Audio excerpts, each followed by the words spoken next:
deuxième grille d'analyse bi effectivement on a assisté à ce genre de situation entre le président Wade ak Idrissa Seck époque boobu noonu on parlait du protocole de Rebeuss su ma delluwaatee si ginnaaw tuuti ki nga xamante ne moom mooy le président Diouf à son règne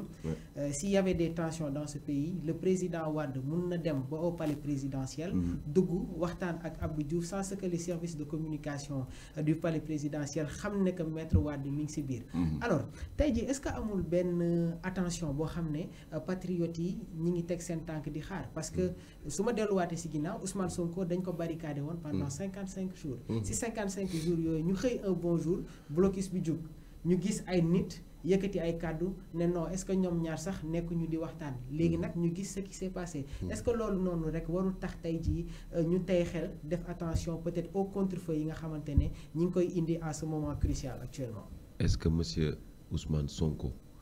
daf la mës a wax lu dañ? Je te pose la question. Est-ce que mës na wax ak askanu Sénégal loo xamante ne dafa waroo ak kàddoom? On est toujours dans la constante. Merci. Les 55 jours qui a décidé d'enfermer le président Ousmane Sonko? ñoom ñoo ko décidé. ñoo ko jàpp. ñoo ko tëj ñoo dindi barricade bi su fekkoon dafa am protocole pourquoi après 2 jours ngeen di lever seen barricade yi. vous l'avez enlevé de chez lui. amuloo mandat d'arrêt ngeen dem jëli ko dajji këram dugg biir dignité am il faut dire les choses telles qu'elles sont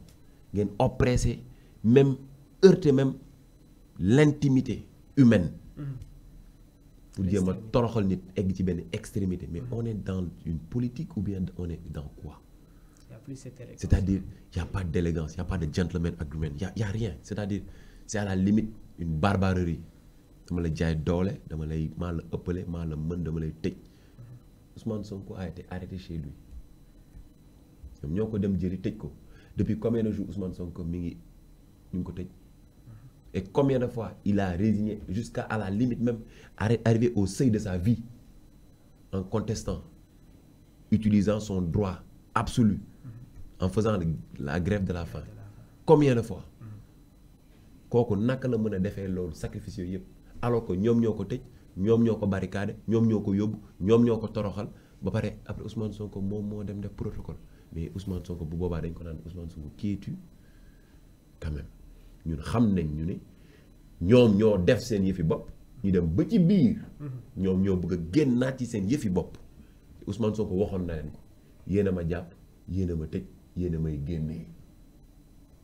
mën nañu wax ne Ousmane mooy le maître du jeu. Mais bien sûr, moi je l'ai toujours dit, le vrai génie politique aujourd'hui c'est Ousmane. yàgg na ko wane Ousmane communique ak gars yi bu yàgg benn jour Ousmane génn di jongler bal bi mu ñëw ba si gars mu duut ko tël duut gars bi dem. mais noonu la def gars yi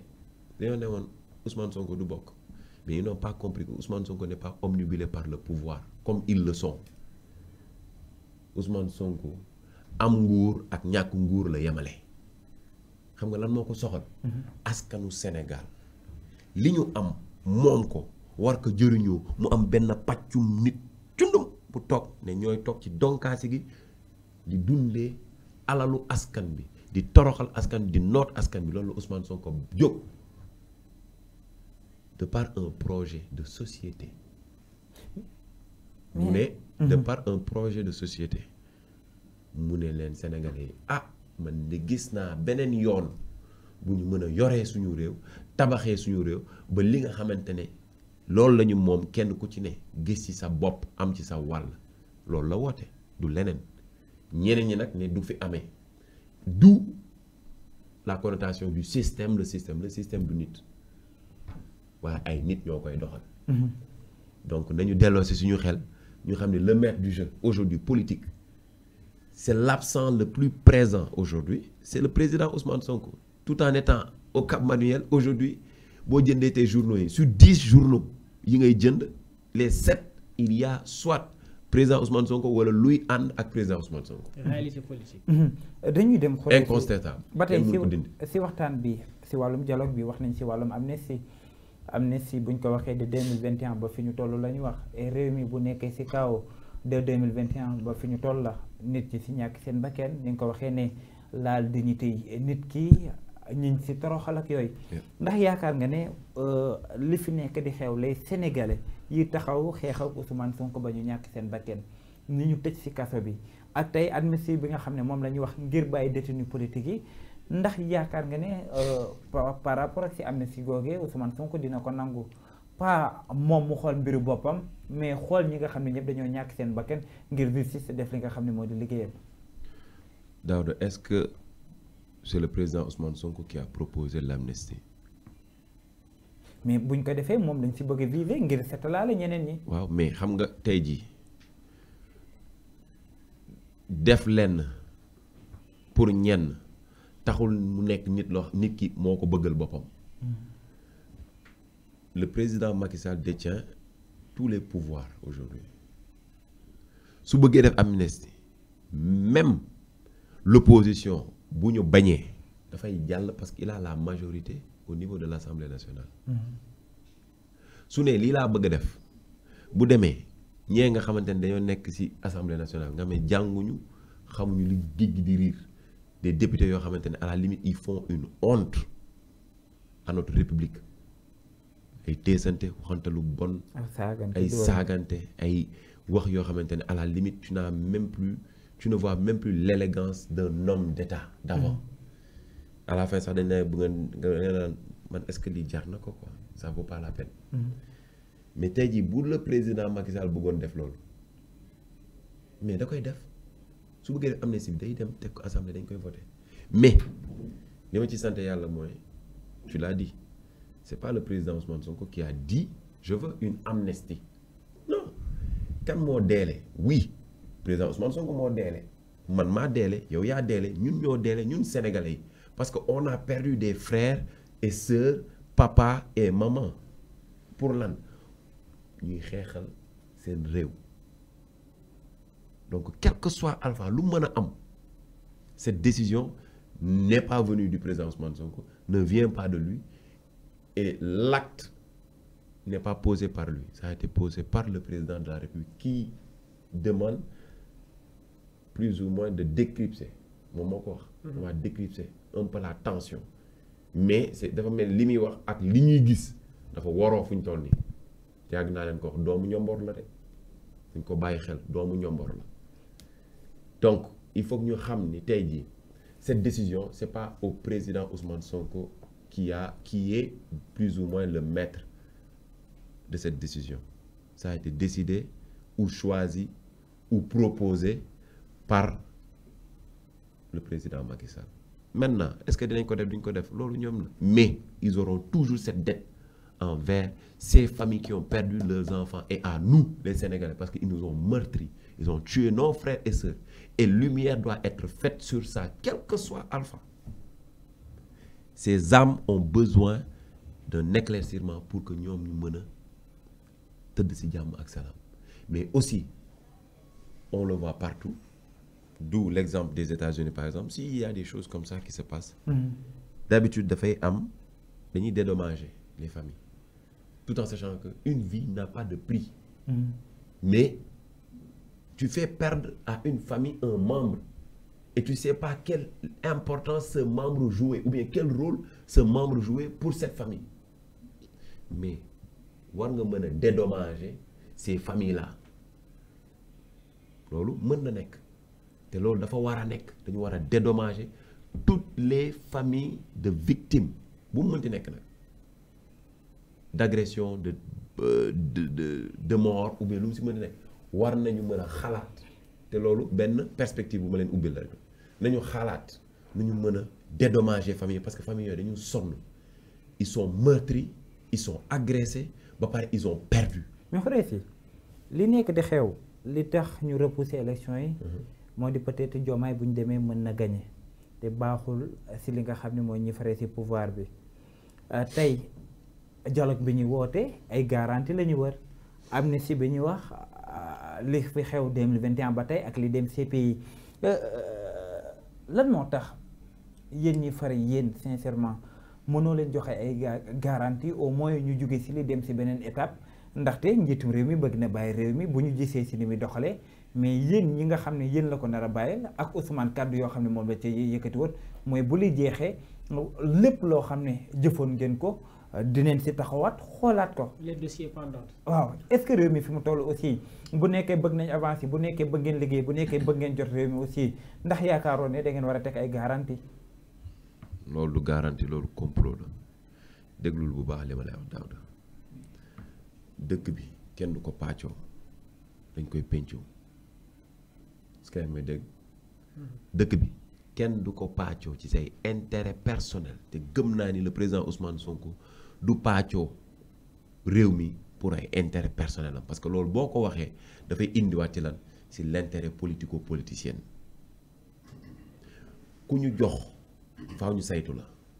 su ma la joxee 1 million ne dama marché nuggi mais boo ñëwee dinaa la laaj loo jënd ah kooku dinaa la laaj lan nga jënd maintenant est-ce que dañuy dem à la chasse sorcière ça c'est pas à moi de décider pour ça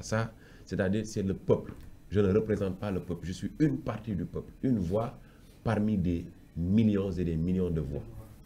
ma voix peut compter une parmi d'autres mais il faut savoir une chose que ku ñu jox moom nga doxal danañ saytu sa la nga doxal loolu moom il faut que mu nekk lu leer directeur ak ministre ak ku ñu ci jox budget war nañ mën a parce que boo def passation de service tu vas pas me passer des témoins cacahuètes mais di nga ma wax li ñu la jox budget bi ñu la votel xaalis bi ñu la jox mais fan nga ko dugal pour ma xam fu mu dem. xoree si loolu moo xam nga ne bu ñu ko defee si réew mi. mais non xam nga kaay moo la gis nga loolu xam la ma koy indi d'abord la séparation de pouvoir il faut que mu am. C'est une obligation pour que ce pays-là avance il faut qu'il y ait une séparation de pouvoir c'est-à-dire juge bi war na mën a xëy ak xelam bu dal ak xam-xamam bi mu jàng waaye ak ragal yàllam mu juger rek te yàlla tax sans mu subir benn pression mën nañ toog fii di ŋàññi juge di ŋàññi avocat di ŋàññi mais kenn ku ci da nga koy natt ci sa bopp rek nga xool bu doon yow nga subir yenn pression yi est-ce que yow ni nga mel noonu laa mel est-ce que man résistance bi ma am abnégation bi ma am est-ce que yow am nga ko endurance bi ma am est-ce que yow am nga ko ça veut pas dire que ni ku bon nga mais tey jii yow ak man mën nañu différent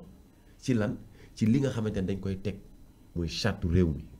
mën nañu différent ci lépp ba mu des loolu charte réew mi moom mënuñu see différent parce que ñoo ko bokk donc boo defee séparation de pouvoir l'exécutif le législatif il faut que mu nekk loo xamante dañ koy séparer bu ko defee il n'y aura pas d'influence ci li nga xamante ne mooy juge bi wala ki nga xamante ne mooy corps de contrôle bi li mu dem mu mën a def liggéeyam correctement su fekkee ni jëloo mais jëloo su fekkee ni jël nga mais nga delloo wala ñu xool lan la yoon wax ci loolu ñu doxee ko mais xaaral rek ça veut pas dire que da ngay dem chasse à la sorcière parce que man gëm naa ni fi Sénégal toll nii ak ku mën a jël réew mi nag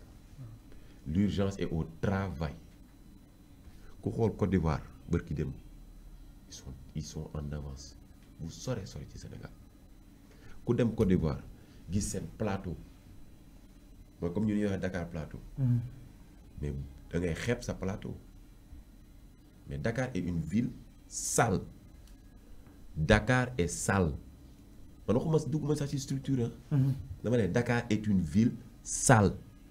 Dakar est une ville désordonnée et désorganisée pour un pays comme le Sénégal non il faut que ñu def attention encore une fois ci li ñu am comme richesse il faut que ñu doxal ko mu dem ci yoon am na yenn irrégularité yu am yoo xamante ne war nañ ko mën a defaraat te loolu du président de la République moo koy def du keneen ak keneen moo koy def xam nga moo koy def yow la man la yow la. Vous êtes beaucoup plus sur la malgouvernance donc. mais malgouvernance am na mais nit ñi tamit balaa malgouvernance foofu sori na malgouvernance da ngay dugg ci beneen domaine technique. moi je parle pour le Sénégalais terre à terre. sa kër boo ko nettoyé ba mu set mais bul kaas kii gën di jël waasin tóoram wala potitam di ko tuur si mbedd bi boo nettoyé sa kër ba mu set kii yor potitam bu ubbee gis ni set na dina am kersa sax sotti ko ci dina seet feneen fu mu ko dem sotti c'est-à-dire l'auto-éducation doit commencer chez soi d'abord. Il faut que ñun ñu auto-éduquer suñu bopp mu indiwaat lan la citoyenneté bi ma doon wax sànq. Il faut que les Sénégalais s'auto-éduquent d'abord. te bu ñu auto-éduquer moom mooy yóbbu ba ci gouvernance parce que lii feeñ ci kër yi mooy feeñ ci kaw parce que tey jii bu ma la joxee ci biir kër nga dem marché nga ñëw di cote dépense bi. mais bu ma la joxee mais njubal fa la commencé. su ma la joxee réew mais yow da ngay cote lu raw réew mi te looloo fi am mais ñaata abri provisoire ñoo fi am. ñaata hôpitaux ñoo fi nekk ñoo xamante ne ils sont pas équipés. Et pourtant chaque année on vote des budgets mais un budget colossal pour ces ministères-là. Et tel lolu ce n'est pas normal alors qu'aujourd'hui pour une société la base d'une société c'est l'éducation, la santé, la sécurité. Ces trois-là si nous n'avons pas ça ça ne marche pas. Un président bu ne boo la ñëwul waxtaan ba tey fa la ñu nekk mu jël réew mi